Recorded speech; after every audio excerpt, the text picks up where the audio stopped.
ఈ రోజే ఆషాఢ శుక్రవారం, పైగా అష్టమి తిథి. ఎంతో విశేషమైన ఈ రోజు ఈ కథను విన్నవారికి సకల శుభాలు కలుగుతాయి. లక్ష్మీ కటాక్షం కలుగుతుంది. అదే శ్రీ శుక్రవార లక్ష్మీ కథ. పూర్వకాలంలో సుమేధుడు అనే బ్రాహ్మణుడికి 7 కొడుకులు ఉండేవారు. వారందరికీ వివాహాలు జరిగి భార్యలు కాపురాలకు రావడం వల్ల వేరింట కాపురాలు చేస్తూ ఉన్నారు. ఒకరోజు పొద్దుట శుక్రవారపు మహాలక్ష్మి లోక సంచారం చేస్తూ ఆ బ్రాహ్మణుడి కోడళ్ల ఇంటికి వెళ్ళింది. ఒక కోడలు పొద్దుటే పిల్లలకు భోజనం పెట్టి తాను కూడా తింటూ ఉంది. ఇది చూసి శ్రీ శుక్రవారపు మహాలక్ష్మి ఎంతో బాధపడింది. ఇంకొక కోడలు పాచి వాకిటిలో పేడ వేసుకుంటూ ఉంది. మరొక కోడలు పాత గుడ్డలను పెడుతూ ఉన్నది. మరొక కోడలు పాచి వాకిటిలో వడ్లు దంపుతూ ఉన్నది. మరొక కోడలు పాచి వాకిలి అందే పిల్లలకు తలంటి తాను కూడా తలంటుకుంటూ ఉంది. ఈ విధంగా 6 కోడళ్లు చేయడం చూసి శుక్రవారపు మహాలక్ష్మి వారి ఇళ్లకు వెళ్ళక పెద్ద కోడలు ఇంటికే వచ్చింది. పెద్ద కోడలు ఆ సమయంలో ఇల్లు అలుక్కుని వాకిట కల్లాపు చల్లి స్నానం చేసి పసుపు రాసుకుని బొట్టు పెట్టుకుని కట్టుకున్న బట్ట భర్తకు ఇచ్చి తాను తలుపు వెనుక కూర్చుని ఉన్నది. అక్కడగల శుభ్రతకు మెచ్చుకున్న శుక్రవారపు మహాలక్ష్మి అరుగు మీద కూర్చుని ఇలా పలికింది. అమ్మాయి, బయటకి ఒకసారి రావమ్మా అని పలికింది. దానికి పెద్ద కోడలు లోపల నుంచి ఇలా సమాధానం చెప్పింది. అమ్మా, నేను రావడానికి వీలులేదు. మేము చాలా పేదవారం. మాకు ఒకటే బట్ట ఉండడం వల్ల దానిని నా భర్తకు ఇచ్చి యాయావారానికి పంపాను. నా భర్త వచ్చే వరకు నేను ఇక్కడే కూర్చుంటాను అని సమాధానం చెప్పింది. అప్పుడు శుక్రవారపు మహాలక్ష్మి తన బట్టలో సగం ఆమెకు కట్టబెట్టి తనకు ఒక సోలెడు బియ్యం వార్చి పెట్టమని కోరింది. అందుకు పెద్ద కోడలు ఎంతో బాధపడి, అమ్మా, నా భర్త వచ్చే వరకు ఇంట బియ్యం ఉండవని సమాధానం చెప్పింది. అప్పుడు శుక్రవారపు మహాలక్ష్మి ఇలా పలికింది. అమ్మా, నీవు శుక్రవారపు మహాలక్ష్మి మా ఇంటికి వచ్చింది. ఆమెకు ఈ సరుకులు కావాలని వర్తకులకు చెప్పి కావలసినవి తెచ్చుకోమని చెప్పి ఆ బ్రాహ్మణ స్త్రీని పంపించింది. దాంతో పెద్ద కోడలు శుక్రవారపు మహాలక్ష్మి చెప్పిన ప్రకారం కోమటి ఇంటికి వెళ్లి తన ఇంటికి శుక్రవారపు మహాలక్ష్మి వచ్చిందని తెలిపి పప్పు, బియ్యం, మిగతా వంటకు కావలసిన పదార్థాలన్నీ ఇమ్మని కోరగా అతడు వాటన్నిటినీ ఇచ్చాడు. తరువాత పెద్ద కోడలు శుక్రవారపు మహాలక్ష్మి చెప్పిందని తెలుగువాని దగ్గరకు వెళ్లి మా ఇంటికి శుక్రవారపు మహాలక్ష్మి వచ్చింది. ఆమెకు ఈ పదార్థాలు కావాలని తెలుగులవాణ్ణి కోరగా తెలుగులవాడు తెలగపిండిని, నూనెను ఇచ్చాడు.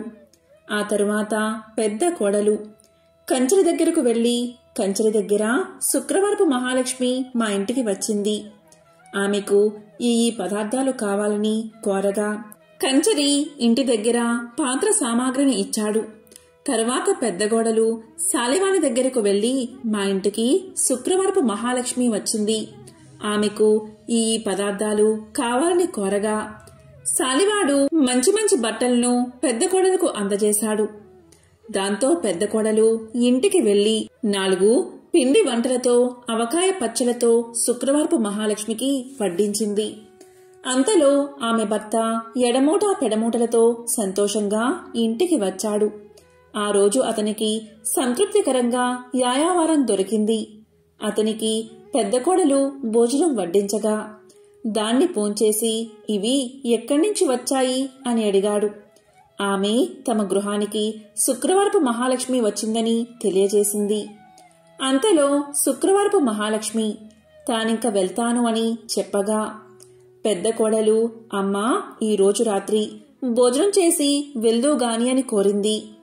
దానికి శుక్రవారపు మహాలక్ష్మి అంగీకరించి రాత్రి భోజనమైన తర్వాత నేను వెళ్తాను అని చెప్పగా అప్పుడా బ్రాహ్మణ స్త్రీ, అమ్మా, ఇంత చీకట్లో ఎక్కడికి వెళ్తావు? రేపటి ఉదయమే వెళ్దూగానిలే అని పలకగాని దానికి శుక్రవారపు మహాలక్ష్మి సమ్మతించి నిద్రపోయి కొంత రాత్రికి లేచి తనకు కడుపు నొప్పుగా ఉన్నదని తెలియచేసింది. బయటికి వెళ్లి వస్తానని చెప్పగా అందుక బ్రాహ్మణ స్త్రీ చీకటిలో వీధిలోకి వెళ్ళవద్దు అని ఓ మూలన కూర్చోమని చెప్పింది. మహాలక్ష్మి అదేవిధంగా 4 మూలలోనూ కూర్చుని తెల్లవారే వేళకు మాయమైపోయింది. ఆ బ్రాహ్మణ స్త్రీ నిద్ర మేల్కోగాని ఇల్లు బాగు చేయడానికి చీపుర్ని చేతబట్టి గది యొక్క 4 మూలలా చూసింది. 4 మూలల్లోనూ 4 బంగారు కుప్పలు ఉండడం చూసి ఆమె ఎంతో ఆనందం చెంది భర్తకు ఆ విషయాన్ని తెలియచేసింది. అప్పుడు భర్త తమ ఇంటికి వచ్చిందని సాక్షాత్తు మహాలక్ష్మీదేవి అని భావించి తమపై ఆమె చూపిన దయను తలుచుకుని ఎంతో సంతోషంతో భార్యతో కలిసి శుక్రవార నోమును నోయించుకుని భాగ్యాలను బడసి భక్తి విడువక సంతోషంగా కాలాన్ని గడిపాడు. ఇదే శ్రీ శుక్రవారపు లక్ష్మీ కథ. ఎవరైతే ఈ కథను భక్తి శ్రద్ధలతో వింటారో లేక చదువుతారో వారికి దరిద్ర బాధలు తొలగి సకల ఐశ్వర్యాలు కలుగుతాయి. ధనం మూలం ఇదం జగత్ అనేది అందరికీ తెలిసిన విషయమే. జీవ సమస్తానికి ధనమే మూలం. ధనం లేకపోతే ఆహారం లభించదు. కాబట్టి అలాంటి ధనానికై ఎల్లరూ శ్రీ ధనలక్ష్మీదేవిని ఆరాధించాలి. ఆమె దయకలవాడే కలవాడు. ఆమె దయలేనివాడు లేనివారిలోని లెక్క. ధనం చాలా విలువైనది. ఇది అందరికీ తెలిసిన విషయమే. కాబట్టి ధన ప్రాప్తికై శ్రీ మహాలక్ష్మీదేవిని ఆరాధించాలి. ధనాది దేవత అయిన ఆ శ్రీ ధనలక్ష్మీదేవిని ఆరాధించి ఆమె అనుగ్రహాన్ని పొందాలి. ఆ అమ్మ దయకు పాత్రులై ధనవంతులైన అసంఖ్యాక భక్తులలో ఒకరిద్దరి విషయాలు ఇప్పుడు తెలుసుకుందాం. అదే సమాధి కథ. పూర్వం సమాధి అనే ఒక వైశ్యుడు ఉండేవాడు. అతడు విపరీతంగా ధనాన్ని సంపాదించాడు. దానితో అతనికి ధన గర్వం వచ్చింది. కొత్తలో అంతా లక్ష్మీ కటాక్షమే అనేవాడు అతను.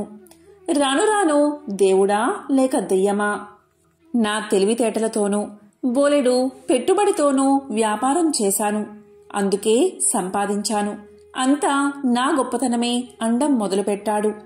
హితవు చెప్పేవారిని కసిరేవాడు.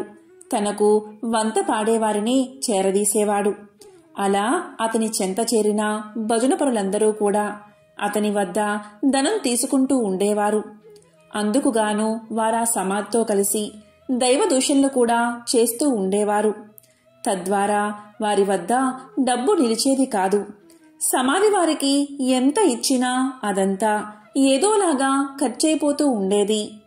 పనికిమాలిన వారికి అనవసరపు ఖర్చులకు డబ్బు ఇచ్చి ఇచ్చి అవసరానికి డబ్బు లేక దావోసరికి తన పలుకుబడిపై అప్పులు చేసి చేసి అవి తీర్చలేక సమాధి దరిద్రుడైపోయాడు. అతడు పెద్దలను ఆశ్రయించాడు. అప్పుడు పెద్దలు ఇలా పలికారు: దైవమున ఏమున్నది, అంతా నీ గొప్పే అన్నావు కదా, నీ గొప్ప నీవే చూసుకో, ఇక్కడ్నుంచి వెళ్ళిపో అని తరిమేశారు. మరికొద్ది కాలానికి కొడుకులు తిరగబడ్డారు. అప్పులవారు అల్లరి చేయడం మొదలుపెట్టారు. గొప్ప దరిద్రం కలిగినది. చివరికి భార్య కూడా ఎదురు తిరిగినది. నీ వంటి దరిద్రుడితో నేనుండలేను అని చెప్పి పుట్టింటికి వెళ్ళిపోయింది. రుణదాతలకు కుటుంబ ఘాతకులకు వెరచి ఒకానొక రాత్రివేళ సమాధి అడవుల పట్టిపోయాడు. ఈ సమాధి గురించి బాగా తెలిసిన ఒక మిత్రుడు అతనికి సహాయం చెయ్యాలి అనుకున్నాడు. కాని తక్కిన వ్యాపారులు అడ్డుపడుతూ ఉండడం వల్ల ఒకరోజు ఆ మిత్రుడు ఒక చేతికర్ర దొలిపించి అందులో ఖరీదైన వజ్రాలు వేసి సమాధికి ఇచ్చాడు. అప్పుడు ఆ మిత్రుడు సమాధితో ఇలా పలికాడు: సమాధి, నీవు దరిద్రంచే బాధపడుతూ ముసలివాడివలే అయిపోయావు. నేను ప్రత్యక్షంగా ధనమిస్తే ఇతర వ్యాపారులతో నాకు గొడవ వస్తుంది. కాబట్టి నీ చేతికి ఊతంగా ఈ కర్రను తీసుకో అని చెప్పాడు. దానికి సమాధి ఎంతో బాధతో ఆ చేతికర్ర తీసుకుని ఆ చేతికర్రతో సంతకు వెళ్లి ఆ చేతికర్రను సంతలో ఎవరో పొరుగువాడికి చవకగా అమ్మేసి దానితో వంట సరుకులు కొనుగోలు చేశాడు. సమాధి చేసింది విని మిత్రుడు ఎంతో బాధపడ్డాడు. సమాధి యొక్క దరిద్రావస్థను ఎలాగైనా తప్పించాలని ఆ మిత్రుడు మరొకసారి సమాధిని పిలిచి ఇలా పలికాడు: సమాధి, ఈ గుమ్మడికాయ తీసుకో అని ఒక గుమ్మడికాయ ఇచ్చాడు. దాని నిండుగా బంగారు కాసులు పోసి ఇచ్చాడు. ఇంటికి వెళ్లి దాన్ని పగలగొడితే ధనం కనిపిస్తుంది కదా అని ఆ మిత్రుడి ఆలోచన. కాని సమాధి ఆ గుమ్మడికాయను వేరొక కూరగాయల వ్యాపారికి అమ్మేసి ఆ చిల్లరతోని ఇంటికి వెళ్లిపోయాడు. మిత్రుడు సహకరించిన ఆ సహాయం పొందక దరిద్రబాధలు భరించలేక సమాధి ఒకరోజు అడవులకు పోవడానికి నిశ్చయించుకున్నాడు. ఇది తెలిసిన అతని మిత్రుడు మార్గమధ్యలో మోహరీలు గుట్ట పోయించాడు. కాని సమాధి ఆ దారికి రాగానే ధనలక్ష్మి కళ్ళలో పడినది. అతని కళ్ళు నలుపుకుంటూ పోయి మోహరీల గుట్టపై పడి, చీచి, ఎవరో దారిలో రాళ్లగుట్ట పోశారు అని వాటిని అటూ ఇటూ చిమ్మి కళ్ళు నలుపుకుంటూ తన దారిన తాను పోయాడు. అంతా మిత్రునికి చూపి, చూసారా, ధనలక్ష్మి యొక్క అనుగ్రహం తప్పితే ఎలా అవుతుందో, మనమెంత మంచి చేసినా వంచింపబడుచూ ఉంటాడు అని చెప్పాడు. తరువాత సమాధి అడవులకు చేరుకుని తన కష్టాలకై ఏడుస్తూ ఉండగా ఒకానొక ముని అతన్ని చూసి అతని దీనకథను విని ఇలా పలికాడు. సమాధి కేవలం ధనలక్ష్మిని తూలనాడి ఆమె పూజకు ఆటంకం కలిగించడం వల్లే నీకీ కష్టం కలిగినది. ఇంతకు మించి మరొకటి లేదు. నా మాట విని ధనలక్ష్మీదేవిని పూజించు. ధనం నీకు సమకూరుతుంది. ఆమె బీజమునే జపించు అని పలికి మంత్ర బీజాన్ని చెప్పి జప విధానం చెప్పి మహర్షి వెళ్లిపోయాడు. సమాధికి మరొక మార్గమేది కనబడకపోవడం వల్ల గతిలేని వాడై ఆ మంత్రాన్ని జపించసాగాడు. అలా చెయ్యగా ఒకనాడు అతని భార్య ఆ అడవిలోనే తారసపడినది. పెళ్లి చేశాక భర్త సజీవుడై ఉండగా ఆడది పుట్టింట ఉండరాదు. కష్టమో సుఖమో భర్తతోటే లోకం పొమ్మని ఆమె పుట్టింటివారు తరిమేశారని చెప్పింది. ఆమె తనతో తెచ్చిన స్వల్ప ధనాన్ని సమాధికి ఇచ్చి క్షమించమని కోరింది. అతి త్వరలో దీపావళి రాబోవుచుండడచే సమాధి ఆదనంతో నగరానికి వెళ్లి తగు సామాగ్రలు కొని అదేవిధంగా పురోహితుడికి క్షమాపణ చెప్పుకుని తనతో పాటు అడవులకు తీసుకువచ్చాడు. దీపావళి రాత్రి యథావిధిగా యథాశక్తిగా ధనలక్ష్మీ పూజను చేసుకున్నాడు సమాధి. దానితో సంతృప్తిగా శాంతించిన ధనలక్ష్మి సమాధిని అనుగ్రహించింది. దాంతో పురోహితుడు ఊరిలోనికి పోయి సమాధి ఉనికిని అతనిలోని మార్పును అందరికీ తెలియచేశాడు. సమాధి మిత్రుడు అలాగే విప్రుడు కూడా దీన్ని సమర్థించారు. అవును, అమ్మవారిని కించపరచడం వల్లే అతనికి ఇటువంటి గతి పట్టింది కాని సమాధి చెడ్డవాడు కాడు అని మరీ చెప్పగా ఇతర వ్యాపారులు కూడా ఆలోచించి సమాధిని తిరిగి ఊరిలోకి పిలిచారు. మిత్రులు ఇచ్చిన పెట్టుబడితో సమాధి మరలా వ్యాపారాన్ని ప్రారంభించి నిత్యము ధనలక్ష్మీదేవిని పూజిస్తూ ఆ తల్లి అనుగ్రహం వల్ల అతని వ్యాపారం అభివృద్ధి చెందడం వల్ల తిరిగి కోటీశ్వరుడుగా మారి సకల సౌభాగ్యాలతో తులతూగుతూ ఉన్నాడు. కాబట్టి ఎవరైతే ప్రతి గురు శుక్రవార రోజుల్లోనూ అష్టమి, నవమి, దశమి, పౌర్ణమి తిథులయందు ఆ అమ్మవారిని పూజించి ఈ కథను వింటే ధనలక్ష్మీదేవి యొక్క అనుగ్రహానికి పాత్రులు అవుతారు. ఈ కథ విన్నా చదివినా సర్వశుభాలు చేకూరతాయి. ఇదే ధనలక్ష్మీదేవి యొక్క కథ.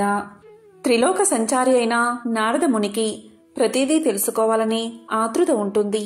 ఇది మనందరికీ తెలిసిన విషయమే. అదేవిధంగా నారదముని ఒకసారి ఆతృతగా లక్ష్మీదేవిని ఇలా అడుగుతాడు. అమ్మా లక్ష్మీదేవి, మీరెప్పుడూ కూడా విష్ణుమూర్తి పాదాలను ఎందుకు నొక్కుతారు అని అడుగుతాడు. దానికి లక్ష్మీదేవి ఇలా సమాధానం చెప్తుంది. మానవుల నుండి భగవంతుడి వరకు గ్రహాలన్నీ తన్ను ప్రభావితం చేస్తాయని లక్ష్మీదేవి సమాధానం చెప్తుంది. ఈ గ్రహాల చెడు ప్రభావం శ్రీహరి పాదాలను నొక్కడం ద్వారా ముగుస్తుంది. కాబట్టి ఆమె తన శ్రీహరి పాదాలను నొక్కుతుంది అని సమాధానం చెప్తుంది. ఒక మహిళ చేతిలో దేవతల సర్వోన్నతుడైన బృహస్పతి నివసిస్తాడు. రాక్షసుల గురువు శుక్రాచార్యుడు మనుషుల పాదాలలో నివాసముంటాడు. భార్య తన భర్త పాదాలను నొక్కినప్పుడు గ్రహాల యొక్క చెడు ప్రభావాలను నివారించడంతో పాటు సంపద కూడా వృద్ధి అవుతుందని లక్ష్మీదేవి విష్ణువు పాదాలను నొక్కడానికి కారణమని ఆమె ఎంతో సులువుగా నారదుడికి సమాధానం చెప్తుంది. లక్ష్మీదేవి ఐశ్వర్యానికి దేవత, జ్యేష్ఠాదేవి దారిద్ర్య దేవత. ఒకసారి వీరిద్దరికీ ఒక చిన్న అనుమానం వచ్చింది. ఆ అనుమానం ఏంటి అంటే తమలో ఎవరు చాలా అందంగా ఉన్నారో అని. ఈ విషయమై వీరిద్దరూ వాదించుకుంటూ ఉండగా వారికి ఎదురుగా ఒక వ్యాపారి వస్తూ కనిపించాడు. ఇక వాదించడం ఆపేసి ఆ వ్యాపారిని అడిగి నిజం తెలుసుకోవాలి అనుకున్నారు అక్కా చెల్లెళ్ళు. అలా అనుకున్నదే తడువుగా జ్యేష్ఠాదేవి లక్ష్మీదేవిలు అతడి ముందుకు వెళ్లి నిల్చున్నారు. తామిద్దరం ఎవరమో కూడా అతడికి వివరించి చెప్పారు. ఐశ్వర్యదేవత లక్ష్మీదేవి, దారిద్ర్యదేవత జ్యేష్ఠాదేవి ఇద్దరూ ప్రత్యక్షమై కనిపించి అలా అడిగేసరికి ఆ వ్యాపారికి నోట మాట రాలేదు. ఇద్దరూ ఒకేసారి కనిపించినందుకు సంతోషించాలో లేక బాధపడాలో కూడా అతనికి అర్థం కాలేదు. విషయమంతా విన్నా ఆ వ్యాపారి భయంతో వణికిపోయాడు. ఇద్దరిలోనూ లక్ష్మీదేవే అందమైనదని అతనికి తెలుసు. అయితే నిజాన్ని చెబితే జ్యేష్ఠాదేవికి కోపం వస్తుంది. ఆమెకు కోపం వస్తే తనను ఇంకా పేదవాడిని చేస్తుందని తెలుసు. ఇక లక్ష్మీదేవి అందంగా లేదని చెబితే ఆమెకు కోపం వస్తుంది. ఆమెకు కోపం వస్తే తనకున్న ఈ మాత్రం సంపదను కూడా లేకుండా చేసేస్తుంది. ఏం చేసేది భగవంతుడా అంటూ తలపట్టుకున్నాడు. ఇంతలో ఆ వ్యాపారికి ఒక మెరుపులాంటి ఆలోచన వచ్చింది. ఏదైతే అది అయిందని మనసుకు సర్ది చెప్పుకున్న ఆ వ్యాపారి ఆ దేవతలిద్దరికీ నమస్కారం చేశాడు. వెంటనే ఆ వ్యాపారి ఇలా చెప్పాడు.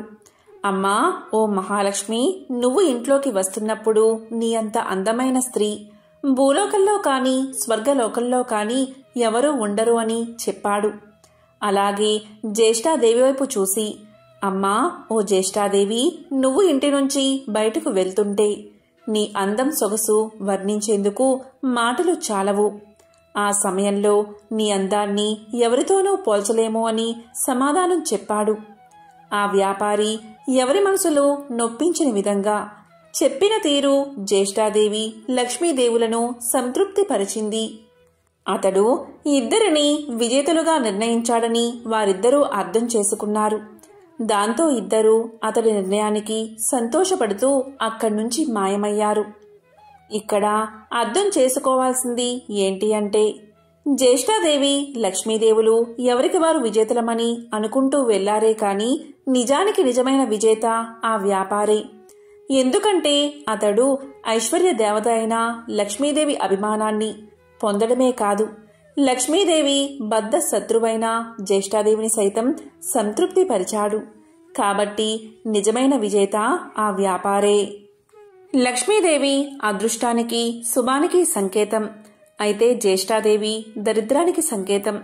పురాణాల ప్రకారం లక్ష్మీదేవి జ్యేష్ఠాదేవులు ఎవరు ఎక్కడ ఉండాలి అనే విషయం గురించి చర్చలు మొదలవుతాయి. ఈ క్రమంలోనే లక్ష్మీదేవి వెళ్లి సముద్ర గర్భంలో దాక్కుంటుంది. సముద్ర గర్భం నుంచి తను బయటికి రావాలని జ్యేష్ఠాదేవి కోరడంతో తాను బయటకు వచ్చి ఏ ప్రదేశంలో కొలువై ఉండాలో తెలియచేస్తుంది. ఈ విధంగా సముద్ర గర్భం నుంచి బయటకు వచ్చిన లక్ష్మీదేవి తాను పసుపు కుంకుమల్లో కొలువై ఉంటానని చెప్తుంది. అందుకే ఏదైనా శుభకార్యాలలో పసుపు కుంకుమలకు అంత ప్రాధాన్యత ఇస్తాము. పెళ్లి పత్రికలకు కూడా పసుపు కుంకుమ రాయడం వల్ల సాక్షాత్తు లక్ష్మీదేవిని ఆహ్వానించినట్లు. ఇలా పసుపు కుంకుమ రాయడం వల్ల ఆ పెళ్లిలో ఎలాంటి ఆటంకాలు లేకుండా లక్ష్మీదేవి కృప నూతన వధూవరులపై ఉంటుందని భావిస్తారు. అందుకే వివాహ ఆహ్వాన పత్రికలకు పసుపు కుంకుమలు రాస్తారని పురాణాలు చెబుతున్నాయి. మనం లక్ష్మీదేవి చిత్రపటాన్ని చూసినప్పుడు ఆమెకు గుడ్లగూప వాహనంగా ఉండడాన్ని చూస్తూ ఉంటాం. లక్ష్మీదేవికి గుడ్లగూప ఎలా వాహనమైనది అనే ప్రశ్న మనల్ని పట్టి పీడిస్తుంది. దానికి సమాధానం ఇప్పుడు తెలుసుకుందాం. ఒకప్పుడు కౌశికుడు అని ఒక గొప్ప విష్ణుభక్తుడు ఉండేవాడు. అతడు గొప్ప సంగీత విద్వాంసుడు. సుమధురమైన తన గాన మాధుర్యంతో మహావిష్ణువుని ప్రసన్నం చేసుకున్నాడు. స్థూల శరీరాన్ని విడిచిన తరువాత విష్ణు లోకాన్ని చేరుకున్నాడు. శ్రీహరి తన ప్రియభక్తుణ్ణి స్వాగతించి అతని గౌరవార్థం అంతరంగిక సంగీత సభ ఒకటి ఏర్పాటు చేశాడు. ఆ సభలో దేవర్షి నారదుడికి ప్రవేశం లభించలేదు. తుంబురుడికి సకల మర్యాదలతో స్వాగతం చెప్పారు. తనకు ప్రవేశం లేకపోవడం అటుంచి తన ప్రత్యర్థి అయిన తుంబురుడికి స్వాగత సత్కార్యాలు లభించడం చూసిన నారదుడు ఎంతో మండిపడ్డాడు. అయినా తమాయించుకుని లక్ష్మీదేవి మందిరంలోంచి లోనికి పోవడానికి ప్రయత్నం చేశాడు. అక్కడ కూడా లక్ష్మీదేవి యొక్క చెలికత్తెలు నారదుడికి అడ్డుపడ్డారు. దానితో ఎంతో కోపగించిన నారదుడు మహాలక్ష్మిని శపించాడు. అది తెలిసిన వెంటనే లక్ష్మీనారాయణులు నారదుని ముందు ప్రత్యక్షం అయ్యారు. తమను మన్నించమని వేడుకున్నారు. అప్పటికి నారదుడి కోపం శాంతించింది. తన తొందరపాటుకు పశ్చాత్తాపం మొదలైనది. శరీరమంతా చెమటలు పట్టాయి. కీలరిగి వాత పెట్టడం బాగా తెలిసిన నారాయణుడు చేసిన దానికి సిగ్గుపడుతున్న నారదుణ్ణి చూసి ఇలా పలికాడు. నారదా, నీ కోపం కారణం నాకు తెలుసు. నిజానికి భక్తి జ్ఞానములయందు శీలవర్తములయందు తుంబురుడు నీకన్నా కపటి కాడు, గర్విష్ఠుడు కాడు. కపట భక్తిని ప్రదర్శించేవారు ఎన్ని తీర్థాలు సేవించినప్పటికీ వ్యర్థం. భక్తి శ్రద్ధలతో నన్ను కొలిచేవారికి అవశ్యం వశుడనే. సంగీతం చేత నన్ను చేరవచ్చునని చాటి చెప్పడానికే కౌశిక తుంబురను నేను సత్కరించాను. నీ శాపానికి ఏమీ బాధపడకు, లోకహితమే జరుగుతుంది, చింతించవద్దు అని చెప్పాడు నారాయణుడు. నారదునికి అప్పటికి జ్ఞానోదయమైనది. ఓ దేవదేవా, నా తప్పులను క్షమించు. అవివేకి వలె ప్రవర్తించాను, నన్ను కాపాడు. తుంబురా, కౌశికుల వలె సంగీతంలో మేటినైతే ఇంతటి విపరీతం జరిగి ఉండేది కాదు కదా అంటూ కట్టెలు తెంచుకుని ప్రవహిస్తున్న కన్నీటి వరద మధ్య నారదుడు నారాయణుడి పాదాల మీద పడ్డాడు. భక్తుని పశ్చాత్తాపం భగవంతుడి హృదయాన్ని కరిగించింది. తన దివ్య హస్తాలతో నారదుణ్ణి పైకి లేపాడు నారాయణుడు. ధైర్యాన్ని చెప్పాడు. సంగీతం నేర్చుకోవాలన్న కుతూహలం నిజంగా ఉంటే తాను చెప్పినట్లు చెయ్యమన్నాడు. ఉత్తరాన మానస సరోవరానికి అవతల ఒక పర్వత శిఖరముంది. దానిమీద ఒక దివాంతం ఉంది. ఆ ఉలూకాపతికి శుశ్రూష చేసి సంగీతంలో మేటివి కమ్మని దీవించాడు నారాయణుడు. దీంతో నారదుడు శ్రీమన్నారాయణుడికి కృతజ్ఞతలు ప్రకటిస్తూ చేతులు జోడించిన నారదుడు సెలవు పుచ్చుకున్నాడు. వెంటనే మనోవేగంతో మానస సరోవరం చేరుకున్నాడు. కమ్మని సంగీతం అస్పష్టంగా వినిపిస్తుంది. తెరలు తెరలుగా వస్తున్న ఆ గాన మాధుర్యాన్ని పట్టుకుని ఆవలగిరి శిఖరం చేరాడు నారదుడు. గంధర్వ, కిన్నెర, కింపురుష, అప్సరసాదులెందరో అక్కడ సంగీతాభ్యాసం చేస్తున్నారు. వారి మధ్య గురుపీఠం మీద దివ్యకాంతులతో ప్రకాశిస్తున్న గానబంధు నారదుణ్ణి చూడగానే వినయంతో ఆసనం దిగి ఎదురు వెళ్లాడు. ఆనందంగా ఆసనం చూపి కుశల ప్రశ్నలు వేశాడు. ఎందుకు వచ్చాడో కారణం చెప్పమని ప్రార్థించాడు. నారదుడు గానబంధు వినయానికి, సంగీత పాఠవానికి ఆశ్చర్యపోయాడు. తనకు తెలియని ఈ సంగీతవేత్త ఎవరని ఆలోచనలో పడ్డాడు. అతడు ఎవరైతేనేం, తనకు కావలసినది సంగీత విద్య.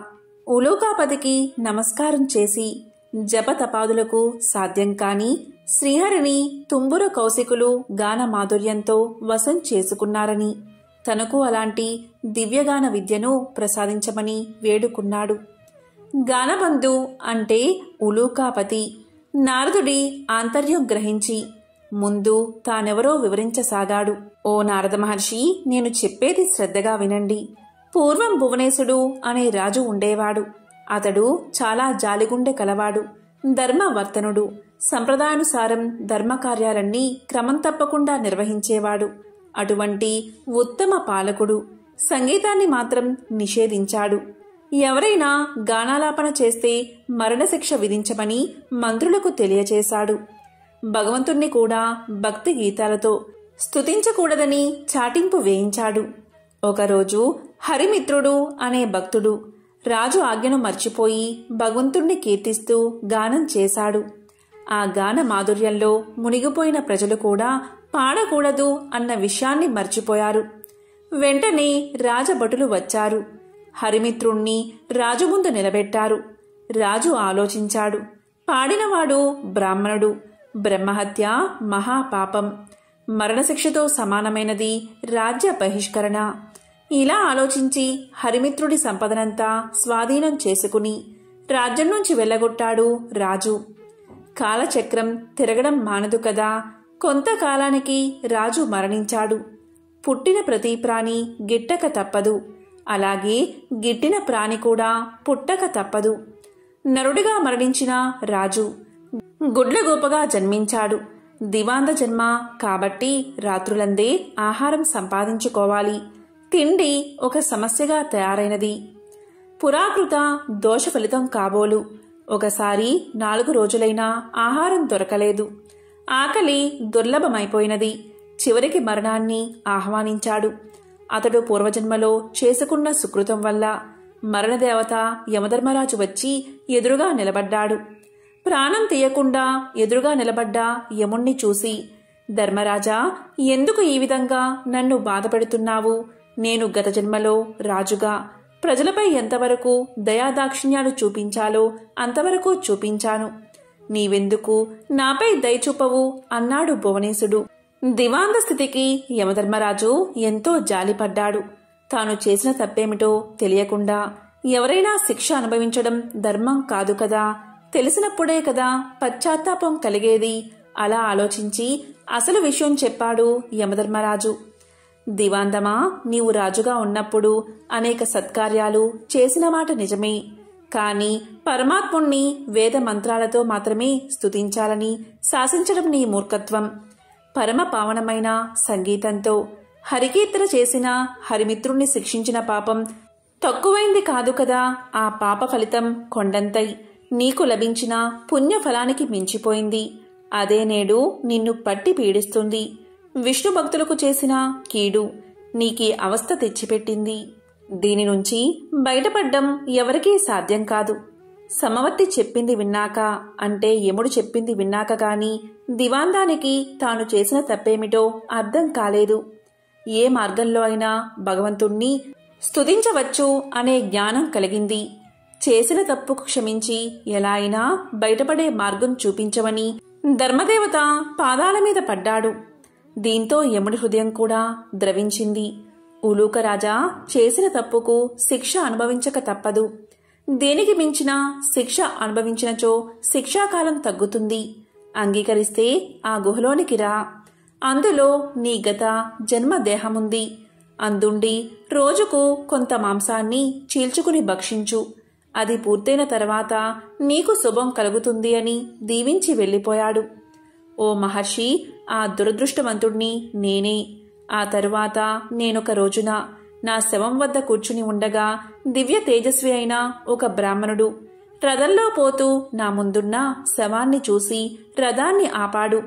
దగ్గరకొచ్చి చూసి, ఇది భువనేశుని కాయం వలె ఉన్నది. ఇది ఇక్కడెలా పడి ఉన్నది? దీన్ని ఈ పక్షి తినడమేమిటి అంటూ ఆశ్చర్యాన్ని ప్రకటించాడు. అప్పటికి నేను ఆ విప్రుణ్ణి గుర్తించాను. అతడు నా చేత బహిష్కరించబడిన హరిమిత్రుడు. వెంటనే అతని పాదాలపై పడి ప్రార్థించాను. తప్పుకు క్షమించమని అడిగాను. దుఃఖాశ్రువులు నేల రాలుతూ ఉండగా యమధర్మరాజు తెలియచేసిన విషయమంతా వివరించాను. హరిమిత్రుడు అది విని చలించిపోయాడు. తన అంతరంగ భావమునకు అనుగుణంగా ఇలా పలికాడు. నీ బాధలు చూస్తుంటే నాకెంతో విచారం కలిగింది. నీవు నా ఎడల చూపిన కాఠిన్యం నేను ఆ రోజునే మర్చిపోయాను. నీవు అనుభవించిన బాధ ఇక చాలు. ఈ క్షణం నుంచి నీకు బాధన్నది లేకుండా ఉండుగాక. గొప్ప సంగీత విద్వాంసుడివై లోకంలో ఉత్తమ సంగీత విద్యను బోధిస్తావు కాక అంటూ అతడు నా కృతజ్ఞతను స్వీకరించి వైకుంఠానికి వెళ్లిపోయాడు. అతని దీవెనలు ఫలించి నేను ఇలా ఉన్నాను అంటూ గానబంధు తన కథంతా వివరించాడు. ఆ తరువాత నారదుడు గానబంధు విద్వాంసుని శిష్యుడయ్యాడు. తొలి రోజుని సంగీతం ఎలా నేర్చుకోవాలో అనే విషయం మీద పాఠం చెప్పాడు. సంగీతం ఒక దివ్య కళ అన్నాడు.